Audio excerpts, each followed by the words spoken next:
A very delightful morning to each and everyone who are listening to this video. Today's topic of our video is for class 11th English poetry that we are going to start just now. So I hope you all are working well with your studies and practicing the chapters that are going in our class. Okay. So here the name of the poem is A Photograph and the name of the poetess is Shirley Tolson. Here it is given Shirley Tolson. She is a poetess, not a poet. She is a poetess. As it is clear with the title name of the poem that photograph, what is the utilization of the photograph? We keep the photographs for the past memories. हम अपने बचपन की पहले की यादों को रखने के लिए हम क्या करते हैं? फोटोग्राफ्स देखते हैं और उससे क्या होती हैं? All the memories of our past get refreshed. वो सारी memories refreshed हो जाती हैं. और the same thing is happening in this poem. She is remembering her mother very badly through the photographs. Her mother is no more now, but she is missing her through the photographs of her mother when her mother was of 12 years old. जब उसकी mother 12 years की थी तब वो photographs के through अपनी mother की जो फोटोग्राफ्स हैं उनको देखती है कि वो फोटोग्राफ में उसकी मदर का जो स्माइलिंग फेस था वो उसको कितना अच्छा लग रहा था और उसकी मदर का बचपन और वो उसकी मदर खुश थी अपने बचपन में और वो अपने बचपन से अपनी मदर को देखती है. ठीक है. So here first stanza we are going to start. The cardboard shows me. Cardboard यहाँ पर कौन है? Cardboard है यहाँ पर फोटोग्राफ. ठीक है, क्योंकि अर्लियर टाइम्स में क्या होता था, फोटोग्राफ्स किस पे बनती थी? कार्डबोर्ड पे बनती थी. तो the cardboard shows me, cardboard मुझे ये बताता है, मी कौन है यहाँ? पोएटिस है. हाउ इट वॉज, कि कैसा था. When the two girl cousins, जब दो गर्ल कजिन्स वेंट पैडलिंग, जब उसकी मदर के साथ उसकी जो कजिन्स थी, दो कजिन्स थी, वेंट पैडलिंग. पैडलिंग का मीनिंग मैंने यहाँ पर लिखा है walking with bare feet in shallow water. वो एक सी बीच पे समर वेकेशंस को या समर हॉलीडे को एंजॉय करने गई हुई थी. तो उस टाइम की जो फोटोग्राफ का जो सीन है वो इस पोएटिस ने फर्स्ट स्टैंजा में बताया है. अब कहती है कि कार्डबोर्ड में मुझे क्या दिखता है, क्या पिक्चराइजेशन है, क्या विजुअलाइजेशन है. तो विजुअलाइजेशन किसका है? उसकी मदर के साथ टू गर्ल कजिन्स हैं, वेंट पैडलिंग, वो नंगे पांव जाती हैं, बेयर फीट जाती हैं, each one holding one of my mother's hands. अब हर जो उसकी मदर है वो सेंटर में है और जो दोनों कजिन्स हैं वो साइड में खड़ी हैं. तो दोनों ने ही मेरी मदर के, पोएटिस की मदर के हैंड को होल्ड किया हुआ है, फिंगर को होल्ड किया हुआ है. Each one holding one of my mother's hands and she the big girl. अब मदर क्या है उनमें से?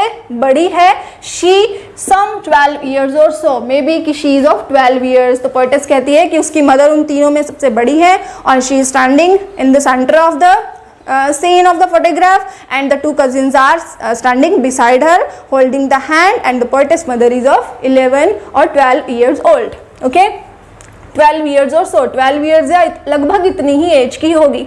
ओके, तो ये फर्स्ट स्टैंजा हमारा यहाँ पर कंप्लीट हो जाता है. ऑलराइट, फर्स्ट स्टैंजा क्या है? The cardboard shows me how it was. Cardboard मुझे ये बताता है कि ये कैसी थी. क्या इट वर्ड किसके लिए आया? फोटोग्राफ के लिए. कि ये फोटोग्राफ कैसी थी? When the two girl cousins, जब दो गर्ल्स और कजिन्स, उसकी जो दो गर्ल कजिन्स थी, वेंट पैडलिंग, वो बेयर फीट इस पानी में सी बीच पर वो अपनी हॉलीडे को एंजॉय करने जाती हैं. Each one holding one of my mother's hands, उन दोनों ने मेरी मदर के हैंड को पकड़ा हुआ है. And she the big girl, और जो मेरी मदर है, जो पोएटिस की जो मदर है वो सबसे बड़ी है और हो सकता है कि उनकी एज 12 years की हो. That is the end of the first stanza. अब स्टैंजा वाइज हमें क्या स्टडी करते जाना? हमें जो लिटरेरी डिवाइसेस आती हैं पोएम में एक पर स्टैंजा में, we have to study that all. क्योंकि जो पोएट्री हम पढ़ते हैं उसमें सबसे ज़्यादा इंपॉर्टेंट थिंग्स क्या होती हैं? उसकी राइम स्कीम, उसमें literary devices. So these all the things are most important. तो इस स्टैंजा में एलिट्रेशन का यूज हुआ है. एलिट्रेशन क्या होता है? एलिट्रेशन जब कॉन्सोनेंट साउंड का रिपीटेशन होता है, कॉन्सोनेंट साउंड का जब रिपीटेशन होता है तो वो कौन सी लिटरेरी डिवाइस होती है? That is called the literary device alliteration. उसे हम एलिट्रेशन कहते हैं. तो फर्स्ट स्टैंजा में कौन सा रिपीटेशन हुआ है? यहाँ हम देख सकते हैं my mother's. It is I have here circle here my, m और एम साउंड का रिपीटेशन हुआ है. इट मीन्स ये क्या है? ये एलिट्रेशन है. ठीक है, तो इस स्टैंजा में एक जो यूज हुआ है एलिट्रेशन, लिटरेरी डिवाइस, और दूसरा लिटरेरी डिवाइस यहाँ यूज हुआ है एनजम्पमेंट. एनजम्पमेंट क्या होता है? जब किसी पोएम में कोई सेंटेंस कंटिन्यू बिना किसी पंचुएशन मार्क के चलता रहता है, punctuation mark you know, comma, full stop, all the things, question mark, तो बिना किसी पंचुएशन मार्क के जब कोई सेंटेंस आगे बढ़ जाता है, नेक्स्ट सेंटेंस में पहुंच जाता है, तो it is called enjambment. No punctuation mark, वो सेंटेंस कंटिन्यू रहता है। तो इसमें फर्स्ट में देखिए, फर्स्ट लाइन में कोई पंचुएशन मार्क नहीं है और ये जो सेंटेंस है ये आगे बढ़ गया, तो इट मीन्स ये कौन सा यूज हुआ है यहाँ पर, एनजम्पमेंट का यूज हुआ है। तो फर्स्ट स्टैंजा में एलिट्रेशन और एनजम्पमेंट दो लिटरेरी डिवाइसेस का यूज हुआ है। ऑलराइट, अब आ जाइए आप सेकंड स्टैंजा पे। All three stood still to smile through their hair at the uncle with camera, a sweet face, my mother's that was before I was born, and the sea which appears to have changed, less washed their terribly transient feet. Okay, तो यहाँ पर क्या है, all three कौन थी, एक poet's की mother और दो उसकी कजिन्स। तो ऑल थ्री स्टूड स्टिल, वो बिल्कुल, जब हम फोटोग्राफ्स कहते हैं क्लिक होता है हमारा, तब हम क्या होते हैं, साइलेंट खड़े हो जाते हैं। तो they three stood still to smile करते हुए थ्रू देयर हेयर। हो सकता है उस जो सी बीच था वहाँ पर बहुत हवा चल रही हुई और हवा की वजह से उनके जो फेस के ऊपर उनके हेयर आ रहे थे, उनके बाल आ रहे थे, लेकिन फिर भी वो क्लिक बहुत अच्छा हो रहा था। थ्रू देयर हेयर, फेस पर जो हेयर आ रहे थे उनके अकॉर्डिंग। एट द अंकल की तरफ देखकर वो स्माइल कर रही थी, क्योंकि उनके एक अंकल भी साथ में आए थे जो कैमरा से उनकी फोटोग्राफी कर रहे थे, क्लिकिंग कर रहे थे।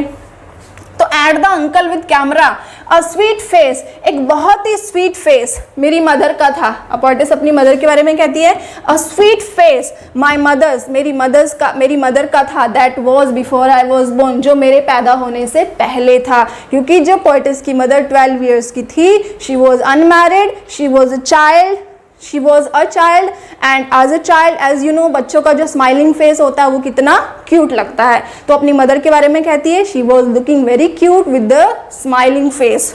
ठीक है, तो and the sea which appears to have changed less, अब ये जो सी है वो बिल्कुल कम चेंज हुआ है, क्योंकि जो नेचुरल चीज़ें हैं वो तो वैसे की वैसी रहती हैं, सी तो वैसे का वैसे ही था, लेकिन हम पर्सन हैं तो हम जैसे जैसे हमारी एज बढ़ेगी हम क्या होते जाएंगे, हम मैच्योर होते जाएंगे। अब पोएटिस है जो क्या कहती है कि सी तो ऐसा लगता है कि जहाँ पर मेरी मदर 12 इयर्स की थी और वो वेकेशन को स्पेंड करने गई थी, एन्जॉयमेंट के लिए गई थी, तो वो सी तो मुझे लगता है वो वैसे का वैसे ही है।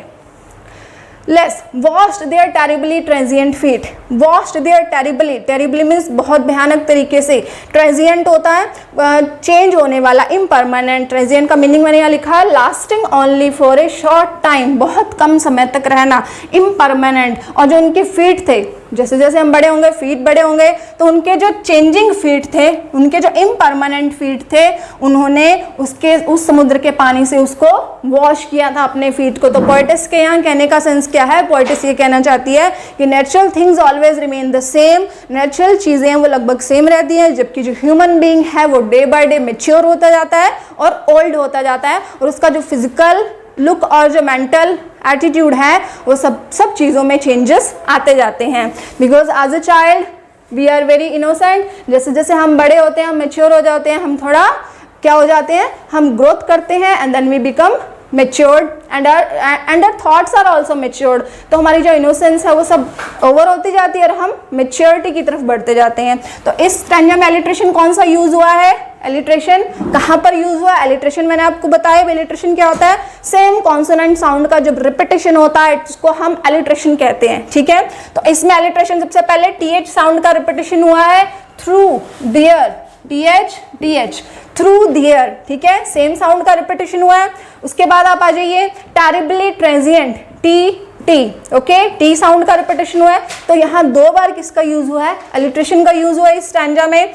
उसके बाद आ जाइए आप एनजम्पमेंट। मैंने आपको बताया था जब हमारा सेंटेंस, किसी पोएम का सेंटेंस कंटिन्यू बिना किसी पॉज के चलता है, बिना किसी पंक्चुएशन मार्क के चलता है, तो वो एनजम्पमेंट होता है। यहाँ भी फर्स्ट और सेकंड लाइन में एनजम्पमेंट है, क्योंकि यहाँ जो हेयर के बाद है ना तो कोई फुल स्टॉप है ना कोमा है, कुछ भी नहीं है, ये सेंटेंस कंटिन्यू जा रहा है, इसका मतलब यहाँ एनजम्पमेंट का यूज हुआ है। और तीसरा जो यहाँ पर लिटरेरी टर्म यूज है वो है एपिथेट। एपिथेट क्या होता है? एडजेक्टिव होता है, ठीक है। अब एडजेक्टिव क्या होता है? Quality of being something. अगर हमारे अंदर किसी और के अंदर किसी चीज के अंदर अगर कोई क्वालिटी है तो उसको डिस्क्राइब करने के लिए हम एडजेक्टिव का यूज करते हैं। और जबकि लिटरेचर में एडजेक्टिव को क्या बोलते हैं? एपिथेट। इसको बोला जाता है एपिथेट। एपिथेट यहाँ पर कौन सा एडजेक्टिव कौन सा है? Terribly transient. ट्रांजिएंट क्या है? The quality of being temporary. Temporary है ना ये, इम्परमानेंट या टेम्परेरी, तो ये क्वालिटी है किसकी? फीट की। तो इसलिए हम इसको कह सकते हैं स्टैंजा में एलिट्रेशन, एंजम्पमेंट और एपिथेट लिटरेरी टर्म का यूज हुआ है। जैसे जैसे हम स्टैंजा वाइज आगे बढ़ते जाएंगे वैसे वैसे हम स्टैंजा की explanation plus literary terms plus उसमें जो डिफिकल्ट वर्ड्स आए हैं उनको भी यूज करते जाएंगे। लेकिन किस चीज की रिक्वायरमेंट है? Requirement is to do the practice, to do the reading again and again and to prepare the self practice. All right, now come to the third stanza. Now come to the third stanza. Just now we have studied first stanza and second stanza. उसमें कितनी literary devices use हुई हैं और उसके difficult word meanings and totally explanation we have done. What you need to do? You just need to revise it again. Okay, then you will totally able to understand all the things clearly. So third stanza हमसे क्या कह रहा है? Some 20-30 years later, जब उसकी जो mother है जो अब 12 ईयर्स की थी अपने चाइल्डहुड में, जिसकी फोटोग्राफ्स वो देखती हैं, सम 20-30 ईयर्स लेटर, जब वो 20 या 30 साल के बाद में, she would laugh at the snapshot. तो उसकी जो मदर है, अब शी वर्ड जो किसके लिए यूज हुआ है? She word has been used for the mother. तो मदर जब 20-30 ईयर्स के बाद जब उनकी मैरिज हो जाती है तब वो अपनी जब इस स्नैपशॉट को देखती है, स्नैपशॉट का मीनिंग है यहाँ पर फोटोग्राफ। ओके, तो यहाँ पर मैंने मीनिंग लिखा हुआ डिफिकल्ट वर्ड मीनिंग, स्नैपशॉट का मीनिंग है फोटोग्राफ। जब वो अपनी फोटोग्राफ को देखती है, सी बेटी एंड डॉली। बेटी एंड डॉली कौन है? उसकी मदर की कजिन्स हैं, उनके नेम है देखो बेटी and Dolly. She would say, वो कहा करती थी, कौन कहा करती थी? अब मदर के लिए यूज हुआ है she word. And look how they dressed us for the beach.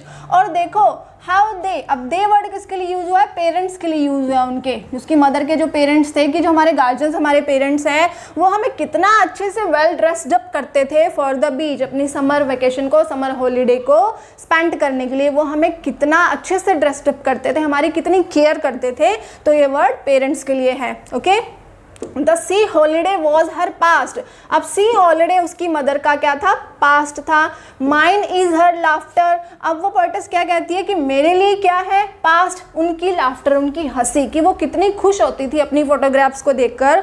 उसकी mother when she was some 20 or 30 years later, after 20 or 30 years of the photographs, when the mother looked at the photographs, she became very happy। तो mother कितनी खुश होती थी? Mother खुश होती थी अपने पास्ट को देखकर। और बेटी किससे खुश होती थी? पोएटेस जो है वो अपनी मदर की लाफ्टर को देखकर खुश होती थी। और दोनों का ही ये पास्ट है, मदर का भी पास्ट और बेटी की भी, बेटी के लिए भी ये पास्ट हो गया क्योंकि उसकी मदर अब इस दुनिया में नहीं है। बोथ राय with the laboured ease of loss. Both राय, राय का मीन्स है डिसअपॉइंट होना, दोनों ही डिसअपॉइंट हो जाती हैं। राय मीन्स डिसअपॉइंट होना, दोनों ही डिप्रेस्ड हो जाती हैं, निराश हो जाती हैं। बोथ कौन? पोएटेस और उसकी मदर, दोनों ही निराश हो जाती हैं with the laboured ease of loss. Laboured means बहुत हार्ड वर्क और ईज ईजिली, जो लॉस उनको हुआ है, जो बहुत मुश्किल से जो चीज़ें मिलती हैं वो कितनी आसानी से उनके हाथों से छूट जाती हैं। तो इन सब चीज़ों को लेकर दोनों ही माँ बेटी, daughter and the mother become depressed. Okay, तो मदर डिप्रेस्ड होती थी अपनी ओल्ड फोटोग्राफ्स को देखकर, कितनी खुश थी वो बचपन में, और बेटी डिप्रेस्ड होती थी क्योंकि अब उसकी मदर इस दुनिया में नहीं है। ठीक है, so that is the thing. इसमें लिटरेशन, इसमें क्या यूज हुआ है? लिटरेरी वर्ड, इसमें लिटरेरी वर्ड एंजम्पमेंट का यूज हुआ है। लाइन 1 2 3 4, देखो यहाँ पर 1 2 3 4 लाइन में कंटिन्यू, कहीं भी पंक्चुएशन मार्क का यूज नहीं हुआ। आप अपनी बुक्स में अच्छे से चेक करना, टेक्स्ट बुक्स में, तो कहीं भी पंक्चुएशन मार्क्स का यूज नहीं हुआ है लाइन 1 2 3 4 में। तो यहाँ भी हर स्टैंजा में हम देखते जा रहे हैं एंजम्पमेंट का यूज आ रहा है इसमें। और एक जो लिटरेरी टर्म है वो होती है ऑक्सीमॉन। ऑक्सीमॉन क्या होती है? Opposite word. जब दो अपोजिट वर्ड एक साथ दिए होते हैं किसी भी पोएटिक लाइन में, उसको हम कहते हैं ऑक्सीमॉन। जैसे कि यहाँ पर दिया है लास्ट लाइन में लेबर्ड ईज। लेबर्ड होता है बहुत हार्डवर्क से जो मिलता है हमें, ठीक है, लेबर्ड, और ईज मीन्स जो बहुत आसानी से मिल जाता है, इजीली। तो लेबर्ड ईज जो वर्ड है यहाँ पर ऑक्सीमॉन फॉर्म में यूज हुआ है। ऑक्सीमॉन एक लिटरेरी टर्म है जिसका मीनिंग है दो अपोजिट वर्ड्स का एक पोएटिक लाइन्स में एक साथ यूज होना। Is that clear to all? ये है थर्ड स्टैंजा का explanation with difficult word meanings and with literary terms. Okay, now is the last stanza. Now she has been dead nearly as many years.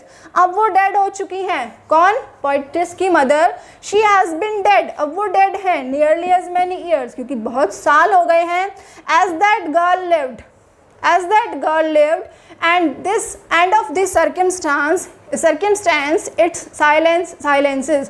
अब वो जो girl है वो रहती थी and of this circumstance, इस circumstance की वजह से, इस परिस्थिति की वजह से, because of this condition or situation, अब ये जो सब कुछ है साइलेंस में कन्वर्ट हो गया. इसकी जो साइलेंस है वो बिल्कुल हर चीज़ जो है, जो बहुत लाफ्टर हुआ करती थी, जो मदर के साथ जो टाइम स्पेंड करती थी, अब हर चीज़ क्या हो गई है? साइलेंट हो गई है. तो that is the end of the poem. We can say that how interestingly, how crazingly the poetess had used the memories of her mother through the photograph. कैसे वो बचपन की, उसकी मदर की बचपन की यादें और उसकी मदर के साथ स्पेंड किए हुए मोमेंट्स को कैसे वो रिकलेक्ट करती है.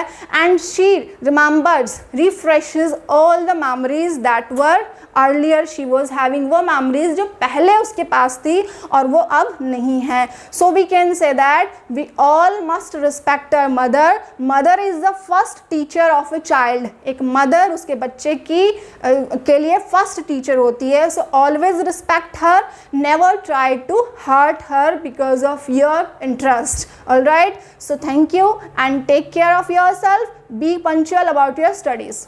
ओके.